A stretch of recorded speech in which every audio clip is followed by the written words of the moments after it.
رفقا سلام. اگه خودروی شما تگ کار میکنه، توی این ویدیو تمام دلایل اون و عوامل اون رو خدمتتون عرض کردم و راهکارهای برطرف کردن اون هم خدمتتون نشون دادم. این ویدیو تا انتها مشاهده کنید. عیب تگ کار کردن موتور یعنی وقتی شما خودرو روشن میکنید بعد از گرم شدن ماشین تگ کار میکنه، بهش سه کار کردن هم میگن و در واقع موتور نمیتونه توان کافی رو تولید کنه. اولین موردی که باید چک کنی اینه که آیا خودرو عیب مکانیکی داره یا نه.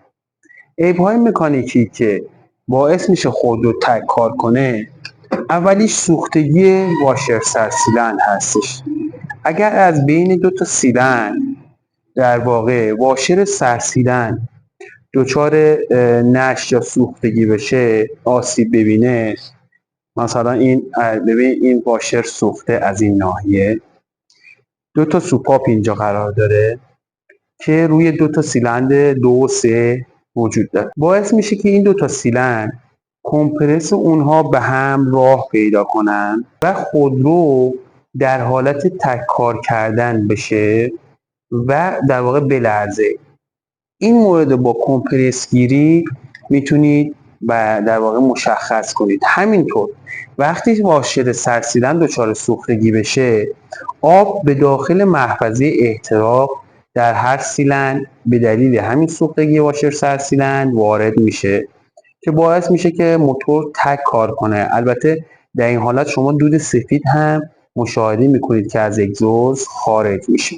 دقت کنید در این حالت وقتی کمپرس موتور رو میگیری، کمپرس دو سیلندری که بین اونها واشر سرسیلند در واقع قیچی کرده یا سوخته از بقیه سیلندها پایین تر. همچنین اگر ما نشتی سوپاپ در یک سیلندر داشته باشیم یا فیلر اونها یکی از سوپاپ ها یا هر سیلندری سوپاپ های اون بیش از حد چیپ باشه، باعث میشه کمپرس اون سیلندر کم بشه و در این حالت موتور لرزش داره. ببینید واشر سرسیلند به این صورت بین سرسیلند و بلوکه سیلندر قرار داره. وقتی از این ناحیه دچار سوختگی بشه، این محفظه احتراق، این سیلندر و این سیلندر با همدیگه راه پیدا میکنن و باعث فرار کمپرس بین این دو تا سیلندر میشه. در این حالت وقتی شما کمپرس گیری انجام میدید، میبینید که این دو تا سیلندر کمپرسشون پایینتر از سیلندرهای دیگه هستش و نزدیک به هم هستن. همینطور در قسمت در واقع آببندی سوپاپ ها که خدمتتون عرض کردم، ببینید این سوپاپ ها اگر در زمان حالا تو این موتور XU شیمگیری نیاز داره، اگر سوپاپ ها فیلر اونها مناسب نباشه، شیم اونها مناسب نباشه، باعث میشه در جای خودش دیرتر یا زودتر باز و بسته بشه و این هم باعث فرار کمپرس از محفظه احتراق میشه. همچنین خرابی رینگ و پیستون، اگر رینگ ها دچار شکستگی باشه یا حالتی داشته باشه که ساییدگی ایجاد شده باشه، باعث میشه روغن وارد محفظه احتراق بشه و اصلا اون سیلندر درست کار نکنه.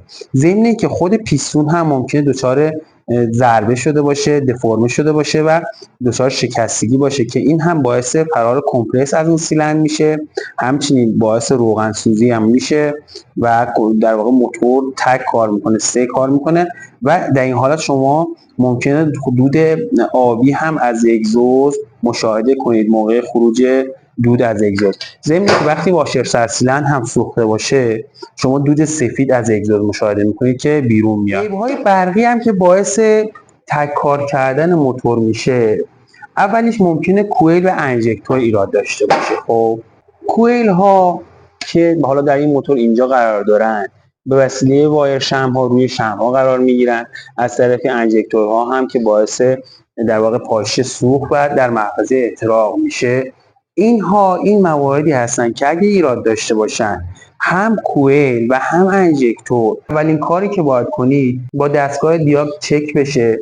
همچنین مقاومت کویل رو تست کنید، ببینید میزان جرقه مناسب رو میتونه فراهم کنه یا نه. ضمن اینکه برق دزدی هم ممکنه از در واقع ترمینال های خروجی کویل مشاهده کنید.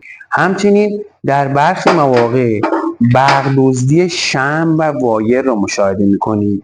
شم ها و وایرها اگر دچار ترک یا آسیب باشن، چه از قسمت در واقع اون سیمی که اتصال داره به دو سر وایر شمع، چه از انتهای وایر شمع که روی شمع قرار میگیره، این باعث در واقع جرقه نامناسب در سر شمع میشه و این جرقه ناقص باعث تک کار کردن موتور میشه و در واقع جرقه در صورت ترک و ایراد در شمع و وایر به بدنه نشت پیدا میکنه و باعث عدم احتراق در سیلندر مربوط به این شمع میشه. باید با در آوردن وایر شمع ها و بررسی صدای جرقه، ببینید باید وایر شمع رو البته با دستکش آیر در بیایید و صدای جرقه رو بررسی کنید و به میزان صدایی که هر 4 تا وایر شمع هنگام خروج جرقه دارند باید ببینید که آیا جرقه ها یکسان هستش و اگر صدای جرقه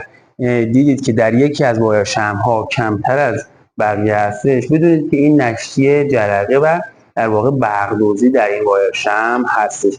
همچنین با دستگاه مولتیمتر شما میتونید مقاومت دو سر وایر شمع رو اندازه گیری کنید. میزان مقاومت اون باید کمتر از 5 کیلو اوم باشه، چرا که اگه مقاومت وایر شمع هم زیاد باشه، ولتاژ خروجی از اگزوز برای رسیدن به سر شمع این مسیری که میخواد طی کنه تا برسه به وایر شمع، این مسیر ولتاژ کاهش پیدا میکنه و جرقه مناسب و ولتاژ مناسب برای شمع ها برای ایجاد جرقه مناسب به سر شمع ها نمیرسه. ضمن که شمع ها هم اگر فیلر دهانی اونها مناسب نباشه و فاصله اونها بیش از حد کم یا زیاد باشه، باعث عدم جرقه مناسب میشه. باید بدونید که فیلر استاندارد در دهانی شمع 9 میلیمتر هستش. اینه که کثیفی یا جرم دهانی شمع هم موجب میشه اون سیلندر درست کار نکنه. همچنین ممکنه سرامیک شمع شکسته باشه که در این صورت هم فرار جرقه از ناحیه سرامیک داریم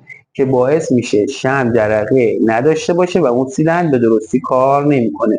البته در خودروهای جدیدتر با ایسی‌های جدیدتر خطای میسفایر یا احتراق ناقص در هر سیلندری که این مشکلات داشته باشه ثبت میشه. راجع به انژکتور هم این نکته در نظر بگیرید که در خودروهای جدید که استاندارد آلایندگی یورو 4 یا بالاتر را دارن، در صورت افزایش یا کاهش پاشه انژکتور، یعنی اگر انژکتور گرفته باشه یا شوره کنه، انژکتور مورد نظر از مدار خارج میشه، برق اون قطع میشه و پاششی نمیده تا اینکه آلایندگی ایجاد نشه یا در واقع آسیب به قطعات داخلی موتور وارد نشه. سنسور دور موتور تشخیص میده که کدوم سیلندر احتراق مناسب نداره و برای کاهش آلایندگی انژکتور اون رو از مدار قطع میکنه که همین باعث میشه خودرو تک کار کنه. باید حتما انژکتورها رو باز کنیم، شستشو بدیم و اگر با شستشو برطرف نشد حتما اون رو تعویض کنیم. همچنین از حالت خروجی اگزوز هم میشه تک کار کردن موتور رو تشخیص داد.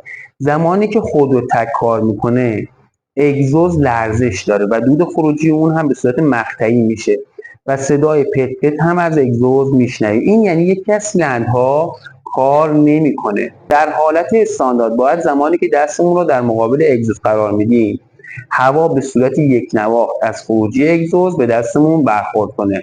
یه نکته دیگه که میخوام خدمتتون عرض کنم، اگه بعد از سوختگیری خودروی تک کار کنه، اگه خودروی شما رفتین بنزین زدید و دیدید داره 3 کار میکنه، این به دلیل کیفیت پایین سوخت یا وجود آب در سوخت هستش که ممکنه حتی انژکتورها هم دچار آسیب بشن. در این حالت یک ایراد دیگه هم که باعث تک کار کردن موتور میشه هوا کشیدن مانیفول و اتصالات اون هستش که این خودش باعث به هم خوردن نسبت سوخت هوا میشه. وقتی هوای اضافه وارد مانیفول بشه، از طرفی از سوپاپ هوا وارد محفظه احتراق بشه، ECU برای رعایت کردن نسبت استیکیومتری ممکنه پاشش رو افزایش بده و اگر یک سیلندر اتفاق بیفته این خودرو بد کار میکنه، 3 کار میکنه. پس نشتی هوا چه از اتصالات مانیفول چه از بعد از دریچه گاز، هر اتصالاتی که به اون هستش، اورنگی های مانیفول، اورنگی های انژکتور و یا نشتی هوا از خود سوپاپ، اگر سوپاپ در سیت خودش به صورت مناسب آب بندی نباشه این اتفاق میفته. خب دوستان ممنونم که این ویدیو تا مشاهده کردید. امیدوارم که این ویدیو براتون مفید بوده باشه. لایک و کامنت فراموش نشه. هر سوالی هم در این زمینه دارید در قسمت کامنت ها با ما در میون بذارید. موفق و معید و پیروز باشید.